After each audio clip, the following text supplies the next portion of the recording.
श्री गणेशाय नमः। बुधाय नमः। सभी भक्तों को मेरा सादर प्रणाम। आज हम श्रवण करने जा रहे हैं अत्यंत पावन बुधवार व्रत कथा।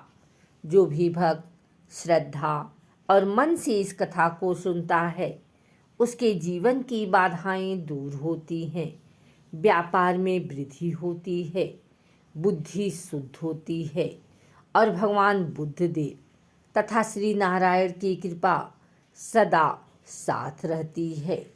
तो आइए भक्तों, मन को शांत करें, भगवान विष्णु और बुद्ध देव को स्मरण करें और आरंभ करते हैं यह पावन मंगलमय और अद्भुत बुधवार व्रत कथा। राजा धनपाल की कथा। बहुत समय पहले एक नगर था, समृद्ध, विशाल और सौंदर्य से भरा, जिसका नाम था कौशांगीपुर। उस नगर का राजा था धनपाल, एक अत्यंत बुद्धिमान, धर्मप्रिय, दानी और न्यायप्रिय शासक।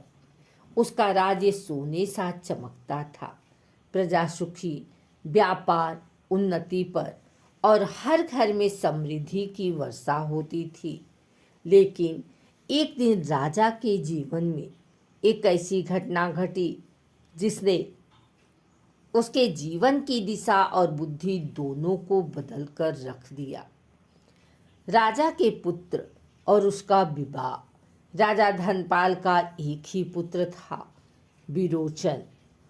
उसका विवाह एक अत्यंत सुंदर, विनम्र और बुद्धिमान कन्या से हुआ, जिसका नाम था सुमंगला। सुमंगला के आने के बाद घर में चारों ओर खुशहाली छा गई, परंतु समय अक्सर अपनी परीक्षाएं लेकर आता है। विवाह के तीसरे दिन राजा ने बहू को बुलाकर कहा, बेटी, हमारी परंपरा है कि विवाह के तीसरे दिन बहू अपने मायके जाती है। तुम अपने पिता के घर जाओ और कुछ दिन वहीं रहो। बहू ने विनम्र होकर कहा, पिताश्री, मैं आपके आदेश का पालन अवश्य करूंगी, पर मैं बुधवार को यात्रा नहीं करती। राजा ने सोचा कि सिर्फ एक दिन की ही तो बात है। उसने आग्रह किया, बुधवार का दिन ही क्यों, यात्रा तो आज ही करनी है।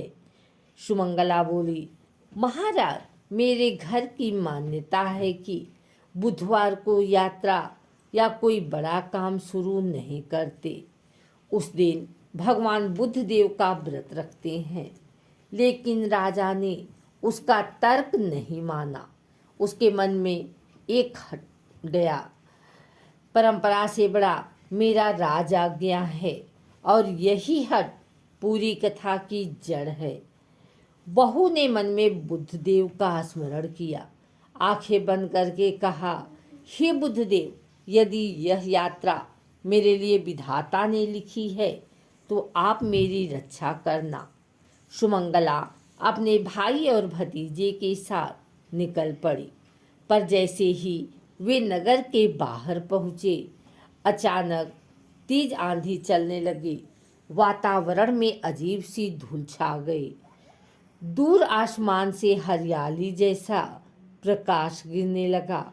भाई और भतीजा दोनों घबरा गए। उसी समय एक दिव्य पुरुष उनके आगे प्रकट हुए। हरित वर्ण, तेजवाला, शांत और दिव्य आभा लिए हुए उन्होंने कहा, हे बेटी, तुम बुधवार को यात्रा कर रही हो, यह शुभ नहीं है। बहू बोली, मुझे पता है प्रभु, लेकिन मेरे पिता समान ससुर ने आदेश दिया था। दिव्य पुरुष मुस्कुराए, जिसके मन में भय नहीं, उसके साथ मैं स्वयं रहता हूँ। तुम निश्चिंत होकर आगे बढ़ो। वे यह कहकर लुप्त हो गए। बहू समझ गई यह कोई साधारण पुरुष नहीं, बल्कि स्वयं भगवान बुद्ध देव थे। जब सुमंगला मायके पहुंची तो वह अजीब बेचैनी होने लगी। अचानक धन का नुकसान, पशुओं की बीमारी, नौकर चाकर भागने लगे। घर में कलह, वाद विवाद, पानी तक मीठा नहीं लग रहा था। जब परिवार को पता चला कि बहू बुधवार को यात्रा करके आई है, सभी ने कहा बुधवार का दिन यात्रा के लिए वर्जित है। देवी आपने ऐसा क्यों किया? बहू ने रोते हुए कहा, मैंने इनकार किया था पर राज आज्ञा के सामने विवश थी। घर वाले बोले, तो फिर तुम तुरंत अपने ससुराल लौट जाओ। सुमंगला अपने भाई के साथ वापस जा रही थी। रास्ते में वही दिव्य पुरुष फिर प्रकट हुए। बेटी, इतना भय क्यों? क्या तुम मुझे पहचान ही नहीं पाई? सुमंगला बोली, प्रभु आप बुद्धदेव हैं, मैं आपके चरणों में प्रणाम करती हूँ। तुम्हारा मन पवित्र है, इसलिए मैं स्वयं तुम्हारे साथ हूँ। पर तुम्हारे ससुर को उनके अहंकार का परिणाम अवश्य मिलेगा। सत्य का बोध तभी होता है जब मन का तृतीय नेत्र खुलता है। यह सुनकर भाई और बहन दोनों भयभीत भी हुए और शांत भी। जब वह ससुराल पहुंची तो वहाँ हाहाकार मच गया। राजमहल के खजाने पर ताले लग गए और व्यापार ठप पड़ गया। नगर में बीमारी फैल गई थी। आकाश में हरितवर्ण धुंध दिखाई दे रही थी। बहू के पैरों तले जमीन खिसक गई थी। राजा ने होश आने पर कहा, बेटी, क्या तुम रास्ते में किसी दिव्य पुरुष से मिली थी? मैंने रात भर एक स्वप्न देखा। एक हरे प्रकाश वाले देव मुझसे कह रहे थे कि तुमने बुधवार की मर्यादा तोड़ी है। क्या यह सत्य है? बहू रो पड़ी और सारी घटना सुना दी। राजा का सिर शर्म से झुक गया। राजा ने कहा, मैंने अहंकार में आकर तुम्हें बाध्य किया। यह संकट मेरा है, तुम्हारा नहीं। राजा ने तुरंत व्रत का संकल्प किया, दान किया, गौ सेवा की, बुधवार के नियमों का पालन किया और बुद्ध देव की शरण में गया। कई दिनों तक उसने केवल जल ग्रहण किया और भगवान से क्षमा मांगता रहा। एक सुबह राजमहल में दिव्य प्रकाश फैला।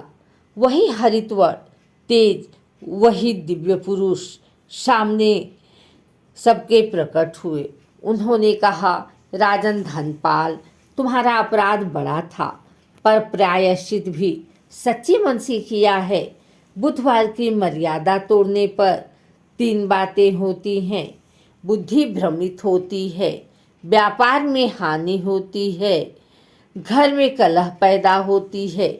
लेकिन जब मन सच्चे पश्चाताप में झुकता है तब मैं स्वयं उसके दुख हर लेता हूँ। बुद्ध देव ने अपना हाथ उठाया। सारे रोग, कष्ट, दुर्भाग्य, कलेश सब हट गए। नगर में व्यापार फिर शुरू हुआ। खजाने के ताले खुल गए। बारिश आई, सुख समृद्धि लौट आई और राजा एवं रानी के हृदय में अद्भुत शांति भर गई। बुद्धदेव ने शांत स्वर में कहा, हे राजन, याद रखो, बुधवार का दिन कार्यों का नहीं, संयम का दिन है। यह दिन बुद्धि को स्थिर करने, मन की गति धीमी करने और धर्म के अनुसरण के लिए बनाया गया है।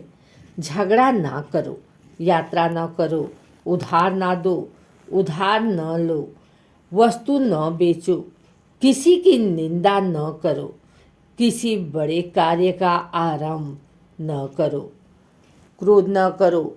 इस दिन अपने मन को शांत रखो, अपनी वाणी मधुर रखो, अपना व्यवहार सात्विक रखो। यही सच्चा बुधवार व्रत है। इसके बाद भगवान बुद्धदेव आकाश मार्ग से अंतर ध्यान हो गए। भगवान के जाते ही नगर में उत्सव मनाया गया। रंगोली, दीपक, फूल, पूजा, कथा और राजा और रानी ने निश्चय किया कि हम जीवन भर बुधवार का व्रत करेंगे और अपने राज्य में भी इस व्रत की महिमा फैलाएंगे। जो भी भक्त श्रद्धा, भक्ति और मनोयोग से इस बुधवार व्रत कथा का पाठ करता है या श्रवण करता है, उसके जीवन में व्यापार में उन्नति, धन की वृद्धि, बुद्धि की शुद्धि, स्थिरता, सौभाग्य, परिवार में शांति और मन में आनंद, इन सब का आगमन होता है। भगवान बुद्धदेव उसकी बुद्धि को उज्जवल करते हैं और जीवन की राहों को सरल और सफल बना देते हैं।